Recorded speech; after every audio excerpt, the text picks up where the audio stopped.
Peace, peace, peace. What's up, everybody? Just gonna give everybody some time. Let me kind of get myself set. Peace, peace, peace. What's up, everybody? Just gonna give everybody some time. Let me kind of get myself set up a little.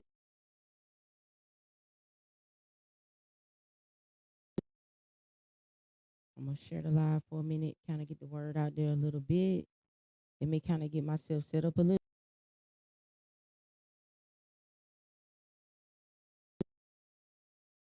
I'm gonna share the live for a minute, kind of get the word out there a little bit.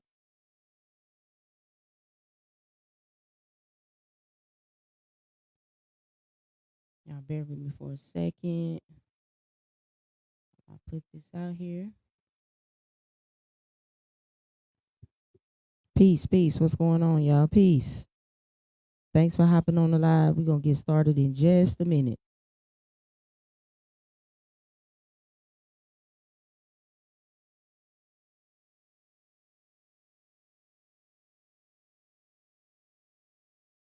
We're going to tap in just a minute, y'all.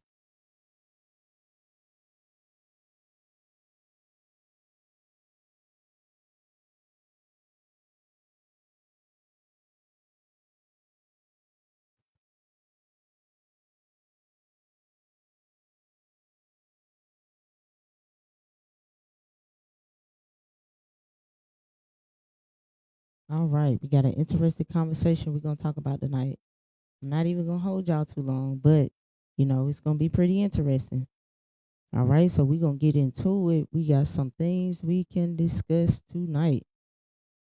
Hope everybody is having a wonderful night.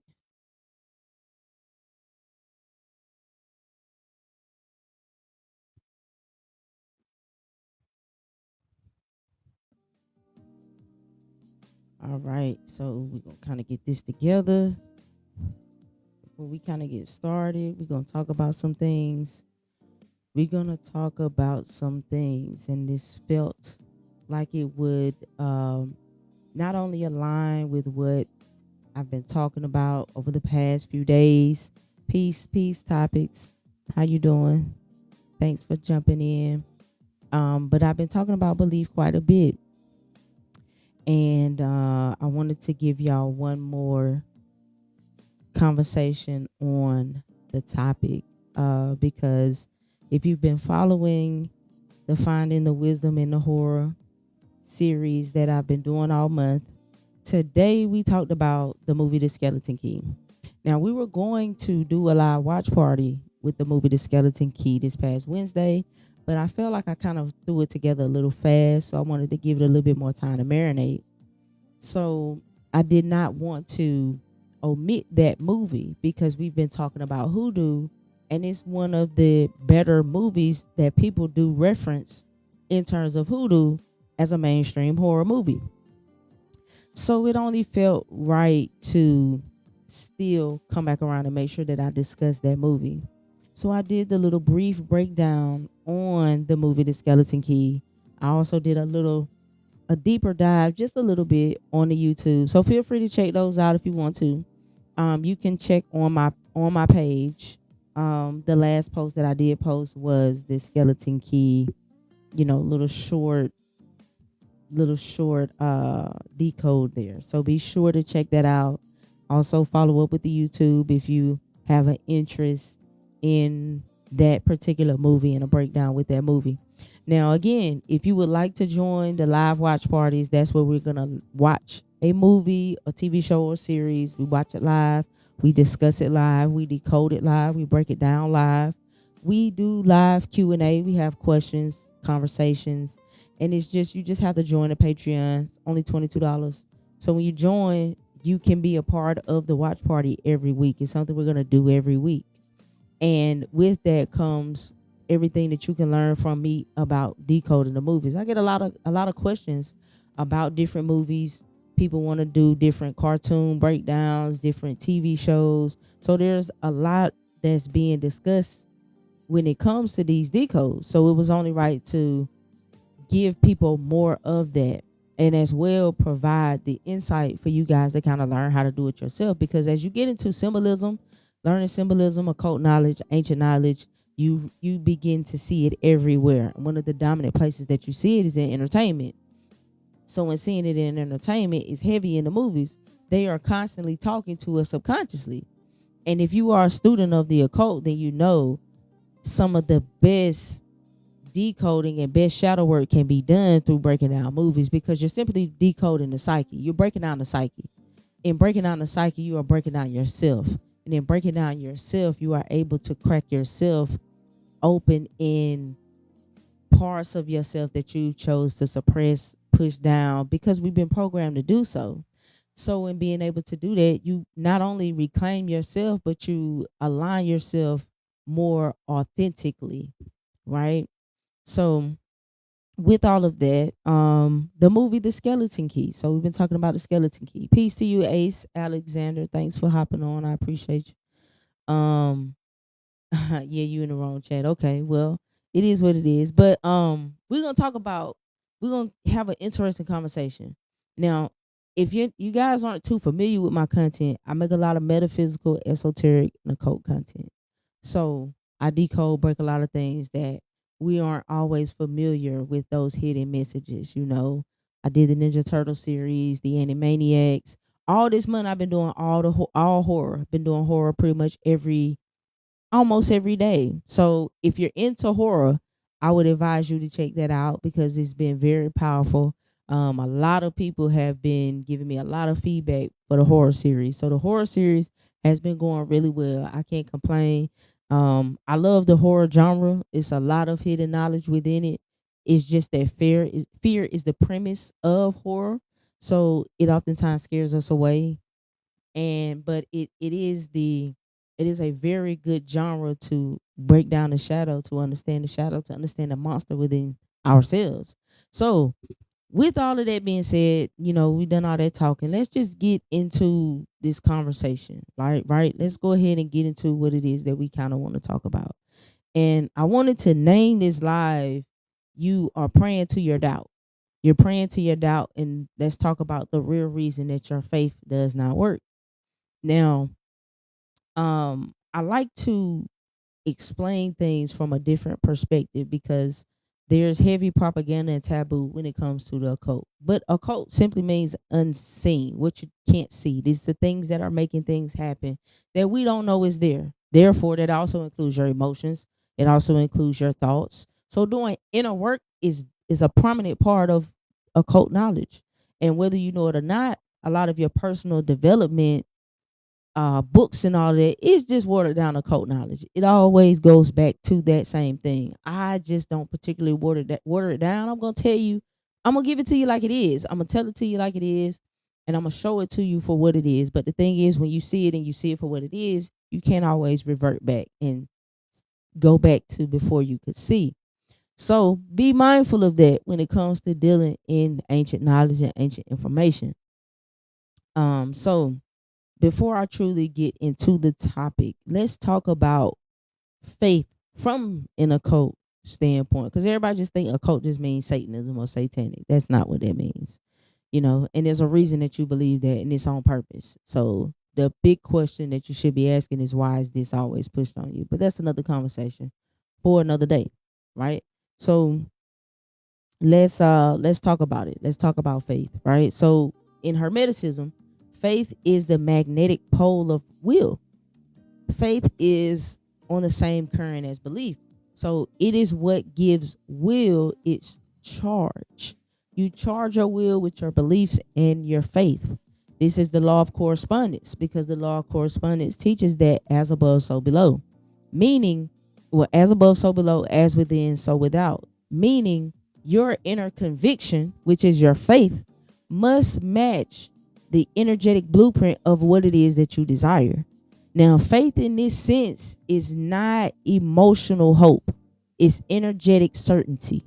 All right. The magician does not believe something might happen. They know that what is impressed upon the inner plane must express in the outer. So faith is the vibration that fuses thought with form. Okay.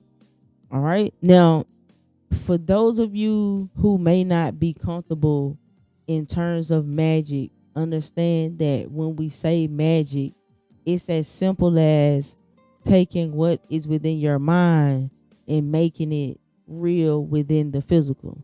So because we immediately get, when we hear certain words, right? That's why language is a spell. It creates certain images in our minds. We have certain reactions based on those words. That's what words are supposed to do. They invoke imagery. Now, depending on your programming is depending on the image that you see. So when you take back the power and you understand symbols for yourself, you have the authority and the power. You do the programming based on the symbol. But when you don't know, you're just receiving this entrainment through entertainment. Okay. Now, faith is also focused willpower. It's the same as the magician's discipline. See, occultists often view faith as the discipline of imagination, which is the ability to hold one vision unwaveringly despite appearances. So that means holding on to something no matter what is going on in the outside world, no matter what everybody else may be saying or telling you to do. Is holding true and holding firm to what it is, to what you have, what the vision that you have within your mind. It's important that you remember nobody can have your vision but you. So only you can bring into fruition what you create within your imagination, right? So even if we were to talk about, let's say, Aleister Crowley, right? He described magic as the science and art of causing change to occur in conformity with will. Okay?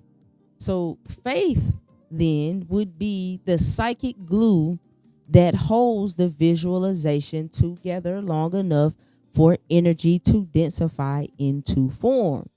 Doubt, on the other hand, scatters energy. Faith brings it together. Faith coheres it. So when you have doubt, you are destroying the thing that you are trying to bring into form. You're working against yourself. How can you create in this capacity? Right? So in alchemy, faith is the inner fire.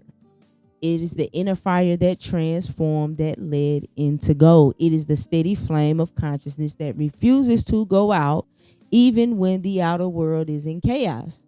So without this inner fire, the alchemical work or the opus fails. So the substance never reaches transmutation because the operator loses conviction before completion. You couldn't hold it long enough.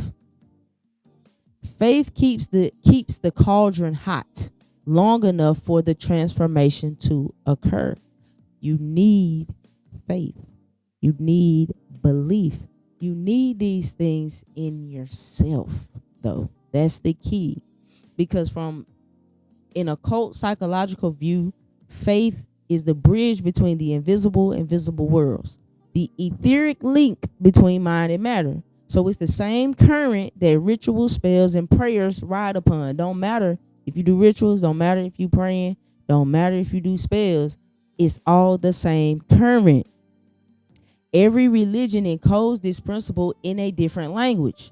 Belief, prayer, petition, focus, devotion. But beneath all of those things lies the very same law. Energy follows belief. This is why all that shit can work. Whatever the soul itself says true becomes law to the body and to the world around it. Now understand faith versus fear. These are the two poles of creation. So in occult polarity, faith and fear are the same energy, just at opposite frequencies. Just like hot and cold, right? Hot and cold is both temperatures. They're just at different levels. They're just at opposite ends of the spectrum. So both are forms of belief. While one is aligned with power, the other is aligned with limitation. So to the occultist, fear is inverted faith. Fear is simply faith inverted. Belief in your own disconnection from source. You believe more in being disconnected. You don't believe in the connection. So the work then is not to gain more faith. but to purify and redirect it towards alignment with divine order instead of illusion. So, in essence, faith is the act of remembering your authority or your authorship in the cosmic script. Doubt is the amnesia of that divinity. Every time you doubt, you've forgotten who and what you truly are. The true occultist does not have faith, they are faith in motion. They are faith in motion. Now, let's talk about prayer, right? Let's talk about prayer real quick because it's important that we decipher, we understand what it is that we talking about, right? Because when you deconstruct religion, you can come to the conclusion that prayer just feel like begging, right? It can feel like that, and for the most part, you're right. But if we were to talk about true esoteric prayer, right? If we were to talk about it in an esoteric sense, it's not asking the universe for something or it's not asking God for something. It's aligning with the universal field where what you seek already exists. You're just aligning with that, with where it already exists. So begging comes from separation consciousness. The only people that's praying through, that's begging, are the ones that have the belief that God or source is outside of you. That version of prayer is saying, please give me what I don't have. And energetically, it actually reinforces lack. It takes power away from you. In occult law, like attracts like. So when you pray from absence, you magnetize more absence. So true occult prayer is commanding, not demanding. It's to command. It's not arrogance, it's remembrance.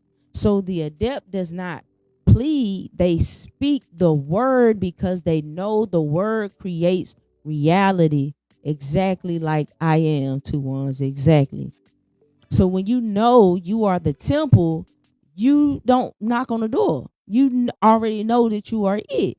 So every occultism, hermeticism, Kabbalah, ancient Kemetic mysteries, hoodoo, they all teach that prayer is a form of ritual vibration. It's not what you say, it's the frequency behind what you're saying.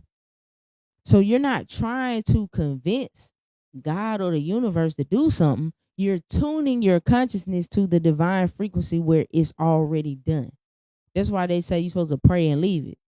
See, if you know how to really read and understand, see, when you really get into metaphysics and the occult, a lot of things that they told you in church actually start to make sense because you're not looking at it literally no more. You're looking at it the way you were really intended to learn it in terms of metaphysically. You're turning it inward. So that's the difference, right? I appreciate you, James. Thanks for hopping on. I appreciate you. So understand the word as creative law, right? So and also think of it like tuning a radio. Think of it like tuning a radio. The song is already playing. So faith and prayer is just how you align the dial. So it's like if the song on the radio, you trying to turn to get to the station. That's all you really doing. That's what it's supposed to be. You don't pray to make it happen. You pray to become a match for what already is. That's how you take it to the next level. So understand the word as creative law. So speech is spellcraft. We said this. This is the whole point of language. Spell came about with language. So prayer and spell come from the same archetype. Word is vibration that molds the ether.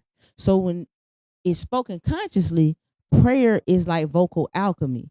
It's turning thought into vibration and vibration into form. That's why the ancient mystics use chants, mantras, psalms, invocations, not to beg, but to shape energy through rhythm and sound. The magician does not pray for power, they speak as power. That's what Jay-Z did, aligning with the 444 frequency. Facts. He was doing a healing ritual, primarily having to deal with his family, which has to do with the four. He was really giving us some real occult game, but it's only gonna fall on the ears of those that can hear it. And it's in anything, in terms of anything dealing in occult knowledge, because it's always two-sided. It's always dual ways to see it, because that's how the knowledge was hidden within the symbols itself. We all have a veil. We all naturally, through how we're programmed and indoctrinated, we all naturally have a veil. So when you become awakened, you are able to pierce the veil and see through the illusion. That's what it means to be able to see through the illusion and to be able to see what's real. So understand, when you move beyond religion into mysticism, you realize that prayer is not communication to God. It's communion with God. It's a dialogue between aspects of your own consciousness, which is the personal self, aligning with the infinite self. That's why the mystic prays. The mystic does not pray to ask, the mystic prays to remember. So when I pray, I don't inform God, I inform myself. You see the difference in that? There's way more power in that. See, when you are external, or when you going out, you giving it all away versus igniting it within yourself, right? So you have to shift from petition to declaration. That goes to what you were saying, to ones that I am, using I am language. This is the vibrational formula of manifestation. Whatever you add to I am, you add to yourself. So instead of please bring me peace, I am peace in motion, right? I am the embodiment of divine order. I am aligned with the fulfillment of my desire.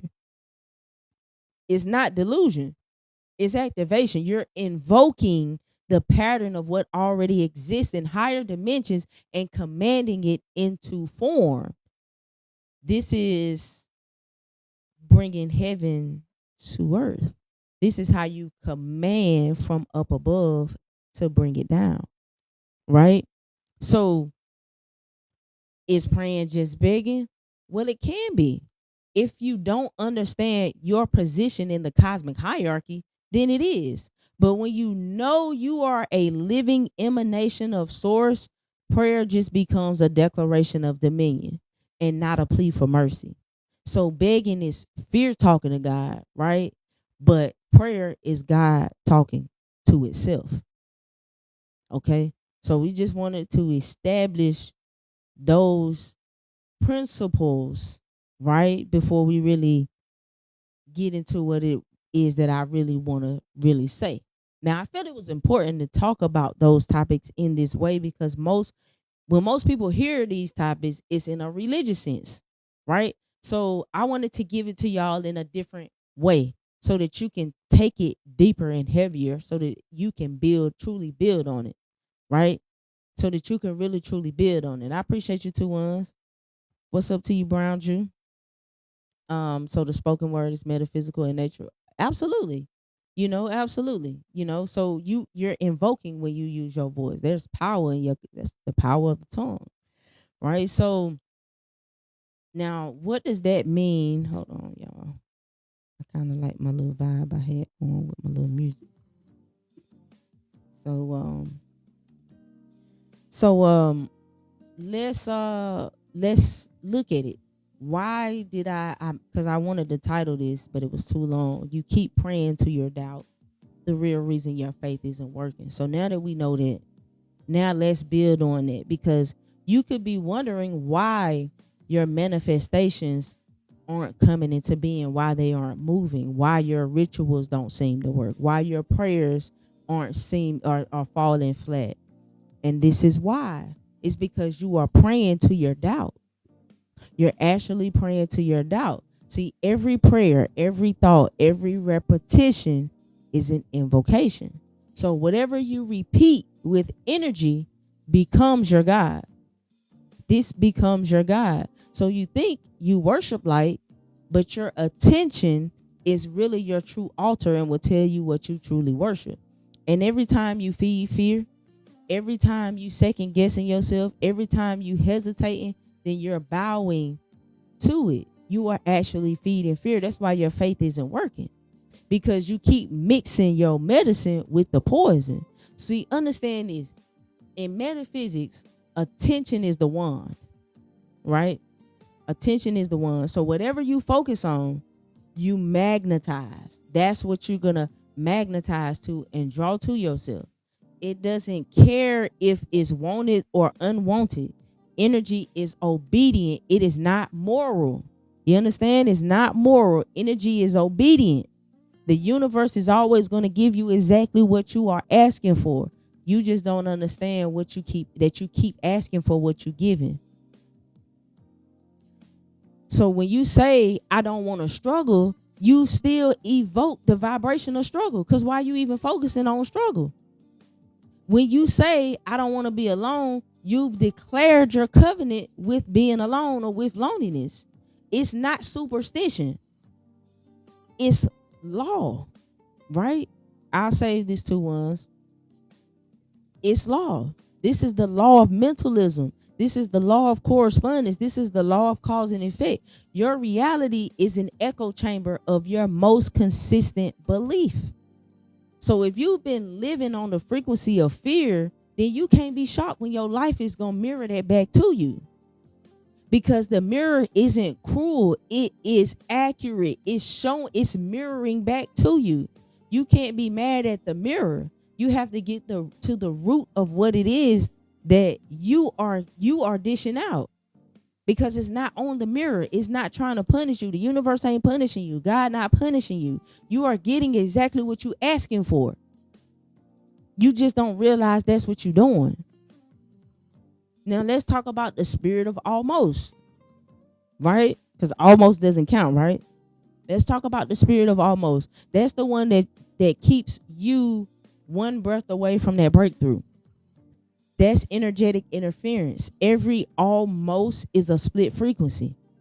It's like two altars burning in the same temple. You saying I believe, but in the same breath, you whispering, I hope this works. You're doing two opposing things. You're working against yourself, so to speak. Hope is the beginner's faith. Belief is the magician's faith. Okay? Knowing is the God's. See, there's levels. So when you live in hope, like Dick Gregory said, you don't supposed to be hoping. So when you live in hope, you're uncertain still. You're still uncertain. And that uncertainty is keeping you on the loop because you're still not sure. That's why your life is still in the rehearsal and is never in the arrival. It's feeding. It's the spirit of almost. It's an entity of delay. It feeds off your hesitation, and hesitation is the most polite form of self-sabotage. I'm going to say that shit again. Hesitation is the most polite form of self-sabotage. Now sit on that one. I want y'all to think about that one. Because see, in alchemy, faith is not emotional. It's chemical. It's chemical. It's a part of the equation, y'all. It's the merging of thought, emotion, and will into one directive current. That's mind, body, spirit. Right? That's mind, body, spirit. Mind is the idea, emotion is the charge, and will is the command. So if any one of those things is divided, your spell is going to collapse. It collapses. That's why Jesus, Yeshua, Buddha, Hermes, they all said the same thing in a different way of saying it. As within, so without. Faith is not about believing in something out there. It's not about that. It's the transmutation of the I think into I am. Until your word becomes flesh, you're still dabbling in duality. You can't say I'm abundant and then worry about your rent all day long. That shit don't go together. It's not going together. That's not faith. You in a inner war. That's inner warfare. You in conflict within yourself. You're trying to alchemize gold while pouring salt in the mixture all the time. It's not going to happen. Now let's go deeper. Let's look at the hidden contract. Now, many people don't have a faith problem. You actually have a contract problem. Yeah, you actually have a contract problem. You unconsciously made oaths or agreed to contracts of scarcity, to struggle, to unworthiness. You learned as a child that safety came from being small, from playing small. You learned that shit a long time ago. And it was what you needed to do in order to feel safe, in order to survive. But that humility meant invisibility. That love meant obedience. Right? And now you wonder why it's hard for you to expand. It's because those contracts, those oaths that you swore, they're still active. Every time you self-sabotage right before success, that's an old spirit that's cashing in on that debt. And until you renounce those contracts, until you dissolve them, they are always going to be there. Your rituals are going to keep glitching. You can sage your house, you can light a bunch of candles, you can chant affirmations, but the spell is not going to hold if your subconscious is still loyal to that limitation, because that's what's running the programming.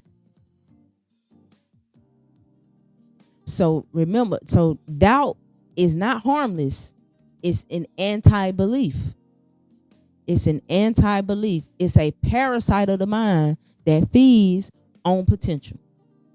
So every time you entertain it, every time you feed that doubt, you pay attention to them doubtful thoughts, you are draining your own current. Every time. That's why doubt feels so heavy, because it disconnects you from the source circuit. It disconnects you.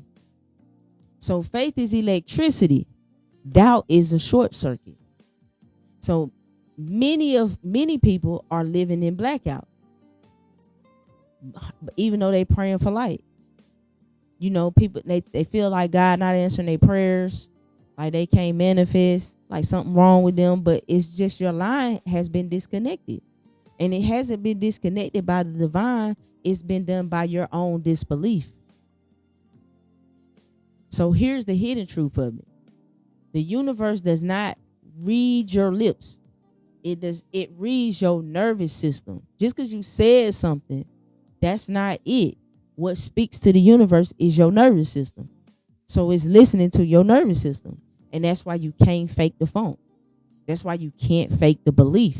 Because you can post affirmations all day. But if your body is still vibrating to fear, then the signal won't transmit. It's not reaching its destination. You're not able to transmit that message. So that's why faith must move flesh. It's not a thought. It's an embodied change. So when your mind, emotion, and body align in coherence together, the material world obeys and falls to your command. You command it at will. It has to, it must, it is law.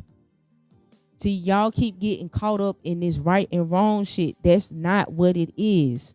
The universe don't give a damn about that. It does not care about that. It cares about alignment. This is why awful ass people continue to prosper, because they being true to who the fuck they are. That lie about that moral, that's religion. That's just religion playing with your mind, getting you to be obedient. It's some childish shit. To be for real, it's some shit you say to a child to get a child to behave. We not kids no more. We not children. It's time to grow up. It is time to grow up. Because you are the ritual. You are the one. You are the altar.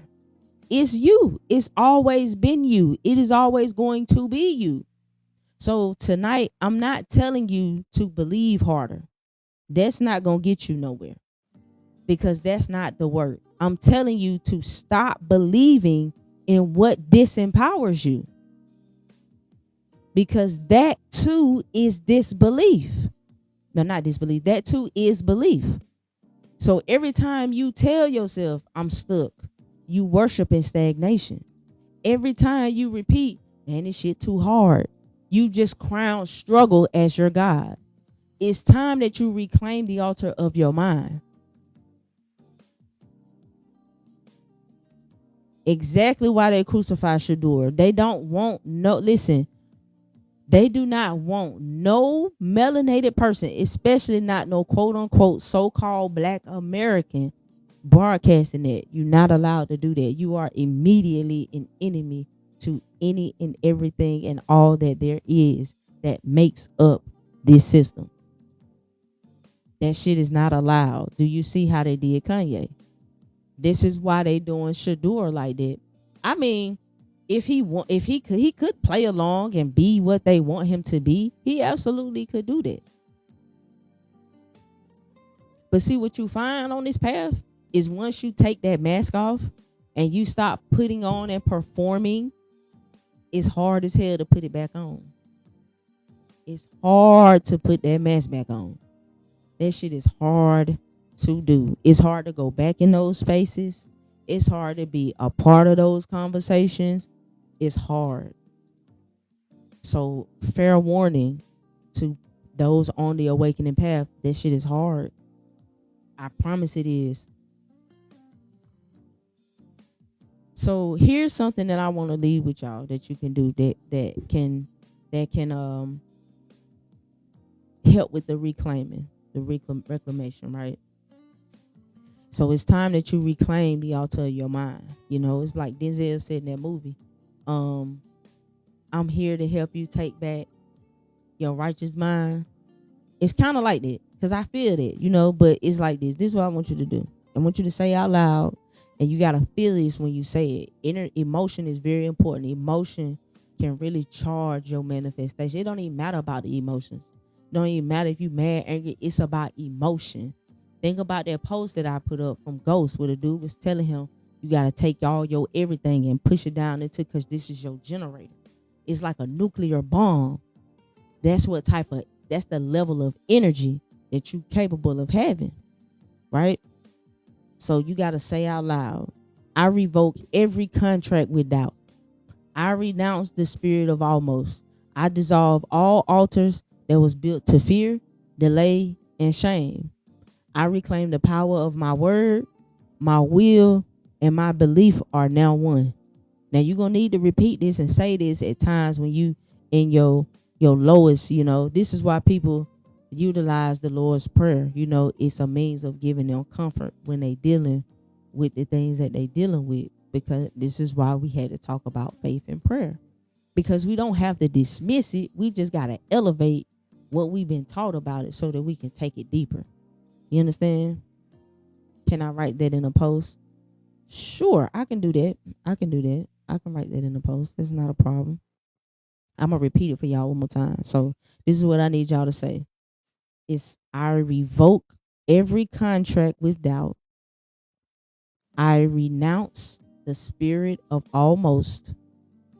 I dissolve all altars built to fear, delay, and shame. I reclaim the power of my word, my will, and my belief are now one. I mean, just say it loud. And it's even better if you look yourself in the mirror when you say it. You know, a mirror is a portal, right? So when we do these activities or these things and we look at ourselves, you know, it's a means of viewing all parts of you when you do that. Now, when you say these things, when you say it, when you're done, I want you to pause. I want you to breathe. Okay? That's not an affirmation. That's a command, right? That's you taking your throne back, right? This is a command. You are commanding it so, right? So, you know, I know you heard it before. Faith without work is dead, right? We've all heard faith without work is dead, but let me decode that real quick. Let me take that a little bit deeper for you. Because in esoteric language, works, when we say faith without works, work doesn't mean effort. I know a lot of people will say that and want to tell you in reference to you not trying hard enough, but that's not what it means. That's not what it means. It means energetic embodiment. It means to become the vibration of what you seek. It means to move like it's already yours, to speak like it's already done, to walk like the outcome is inevitable. That's the highest form of faith. This is what, if you've seen the Avengers, that's what drove Thanos. He was inevitable. That's what he stood on. That's how he made it be. It was inevitable. That's the highest form of faith. Not begging the universe to show you no proof, but becoming the proof. Becoming the proof, because the magician does not wait for the evidence. You create it. You create it. So you got to stop asking why faith ain't working. Because it does. It works perfectly. It's just working against you right now because you don't know no different. But hopefully you got a different perspective on it, right? Hopefully now you got a different perspective on it, because your belief is just still married to your bondage. We got to break you free out of that bondage. We got to liberate you from that bondage. You're not fighting demons outside you. Them demons are not outside of you. You're fighting the fragments of your own disbelief. That's what you're fighting. And those fragments are loyal. They loyal because you made them loyal. They've been guarding your illusion for years. This is what you made them. This is what you made them for. But tonight, we ending that contract. You don't need to pray harder. You just need to remember your divinity. Because when you remember, you stop asking and you become the answer. So I hope y'all rock with this message. I hope this was inspiring. You know, I hope it really hit your spirit. And if something inside you woke up from it, then I hope I would like to invite you to join my Patreon, because on the Patreon, this is what we do. We focus on the inner work. And again, you know, I'm doing the live watch parties. Again, we're doing a live watch party Wednesday night. We're going to watch Lovecraft Country. We're going to watch episode 1. It's going to be our first episode. I felt this was the best show to start, best thing to start with. It just made sense to me. This is what spirit laid on me, so I went with that flow. So I'm looking forward to you guys in that live decode, in that live breakdown. Anybody got any questions before we kind of wrap up this live a bit? Y'all know I'm trying to get a little bit more consistent and comfortable doing these lives, because I really don't like to do them. I really don't like to, but this is vital for my healing. It's actually part of my healing. So I want y'all to know that just as much as I help y'all, this shit helped me too. So I appreciate each and every one of you for coming here. I don't care how many or how small the live may be. I appreciate you giving me your undivided attention, you know, and allowing me to speak to you and to come into your energy, to come into your space and provide you with this message that's been laid on me to give out. So I appreciate y'all just as much as you appreciate me. And with that being said, we're going to call it a night. I appreciate y'all so much. So look for me on the next live. Peace, y'all.